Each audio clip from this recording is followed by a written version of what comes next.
will be picked as best appetizer, best main, best dessert, and most of all, which team will come out as the ultimate champions and win the title of Epic Chef Brigade.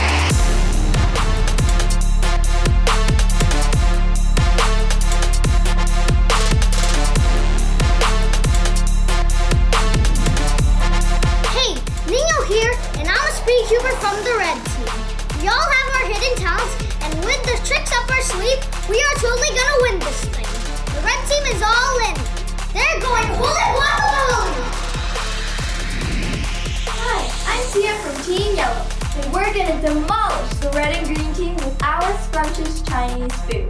It's February, the month of the Lunar New Year, and we have the luck of the odds on our side. Gung Hei Fat Joy! Ciao, I'm Ava from the green team. From pretzels to pasta, gelatos, and cannoli. Our Italian dishes will make you forget about all the other foods, and you will say, Mamma Mia!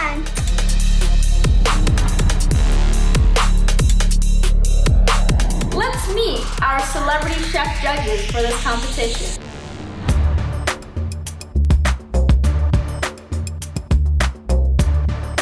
Chef Andre! I started cooking when I was around maybe 8 or 9. So you guys are at the right spot to get in the kitchen. Right now, I just finished up a 28 item menu for a bubble tea shop. So like there's so many different possibilities when you become a chef.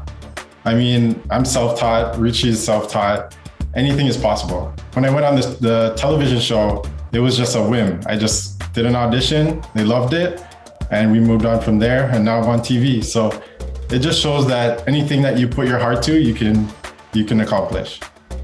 I thought it was pretty cool to get somebody from TV to come to our show and judge us. What would you say is your cooking style? The microwave. Oh my God. You do a lot of stuff with the microwave. What's your experience being on MasterChef? I'll have to say it's crazy. You know when they say you have 30 minutes to cook? It's exactly 30 minutes and it feels like 10 seconds. It's nuts.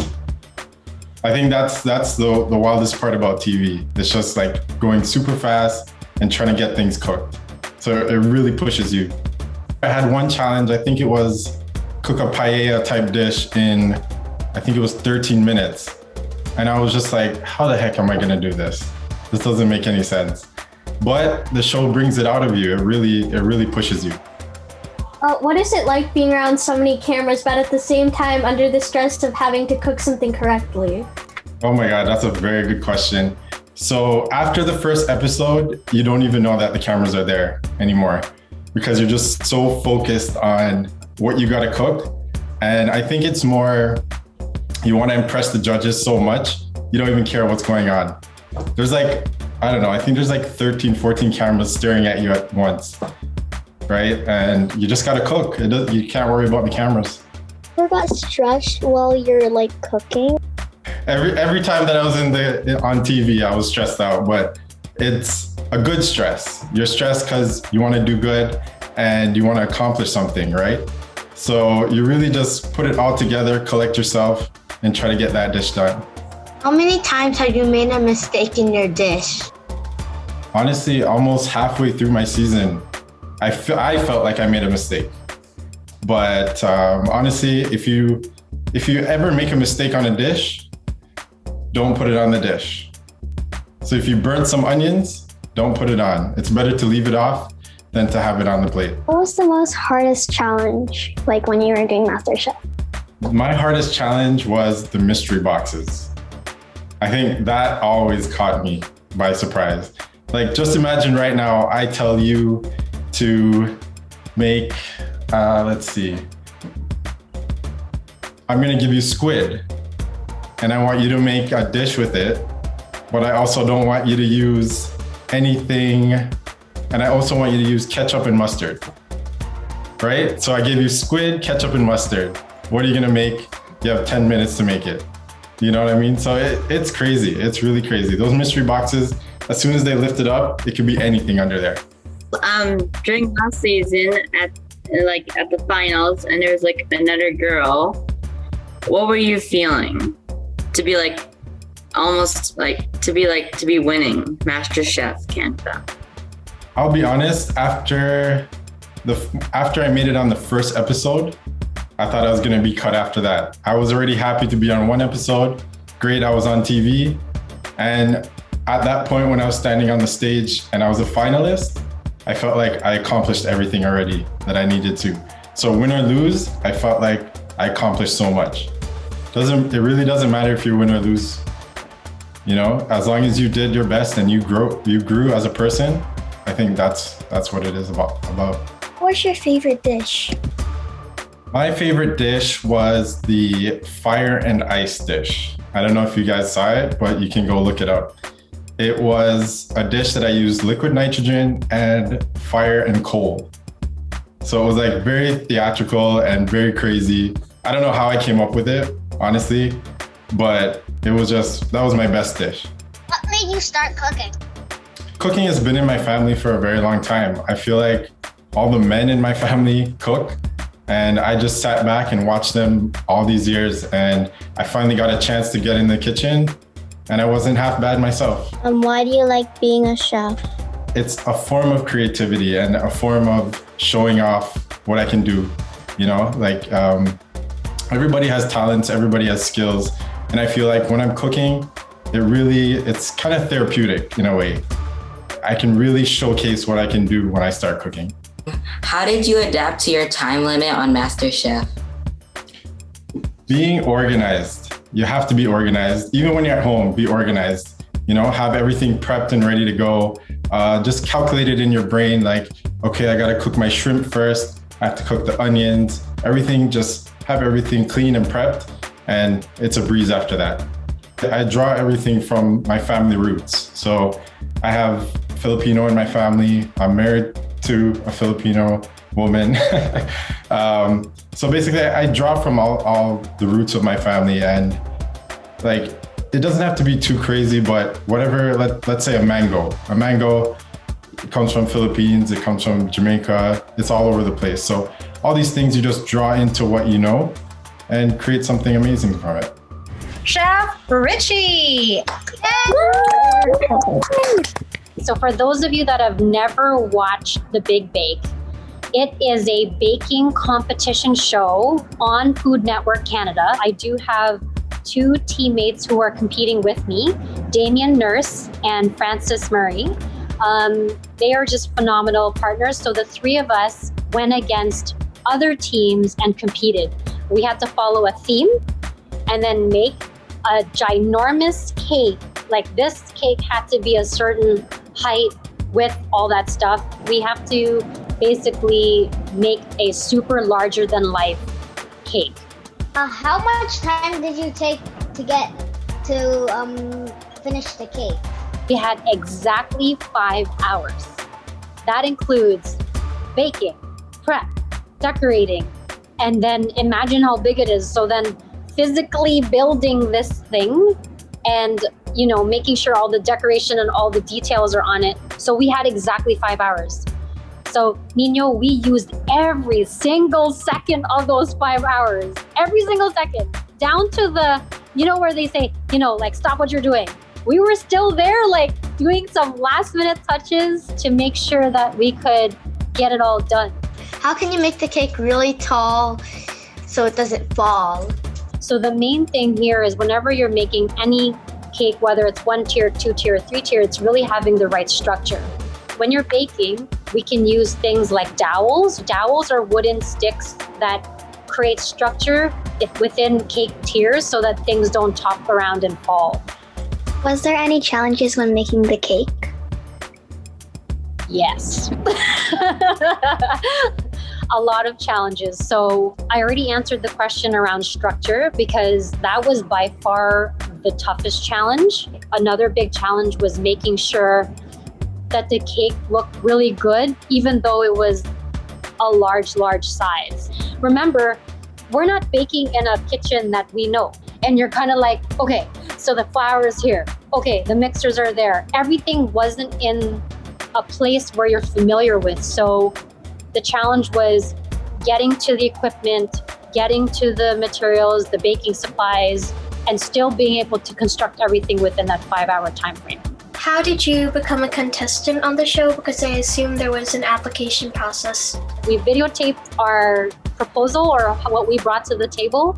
And so that video got screened. And then after the video was submitted, we made the first round. And then after it became an interview style where we were asked about our skill level, what kind of makes us unique as a team.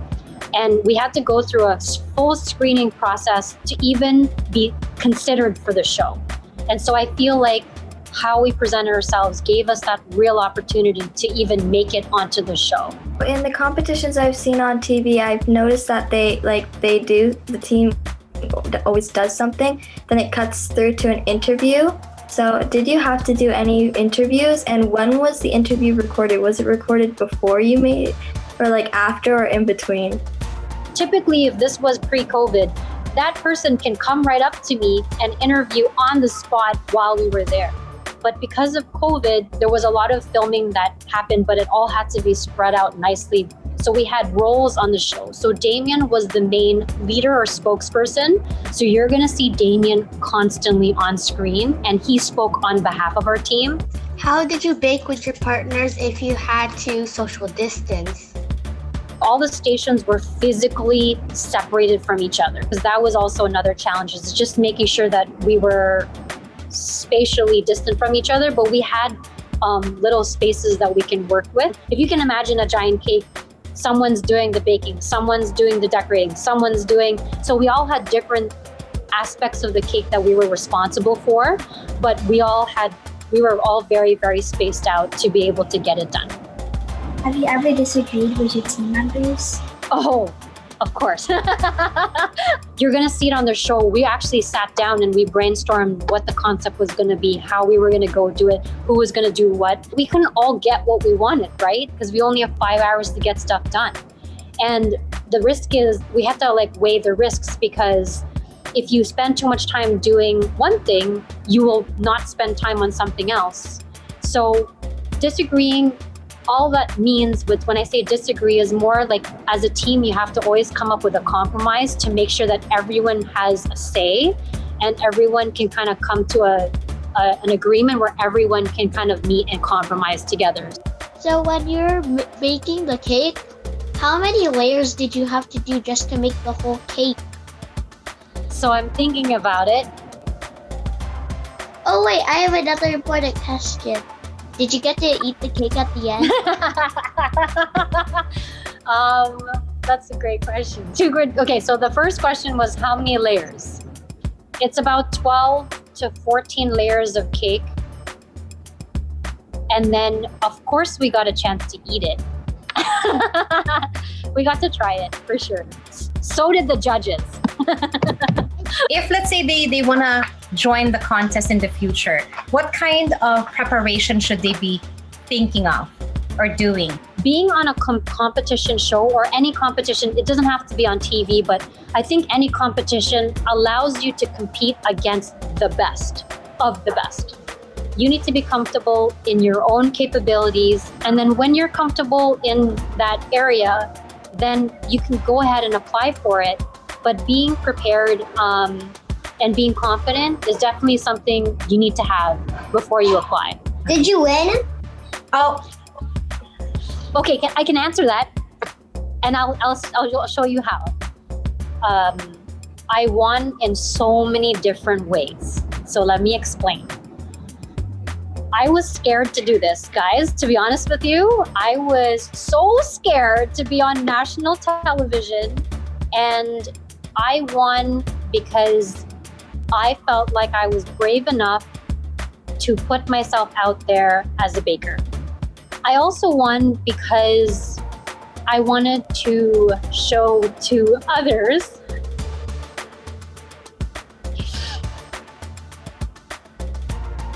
I wanted to show to my kids, and I wanted to show to my kids and to other Filipinos and other bakers that if I can do it, that you can too. I didn't expect to get emotional.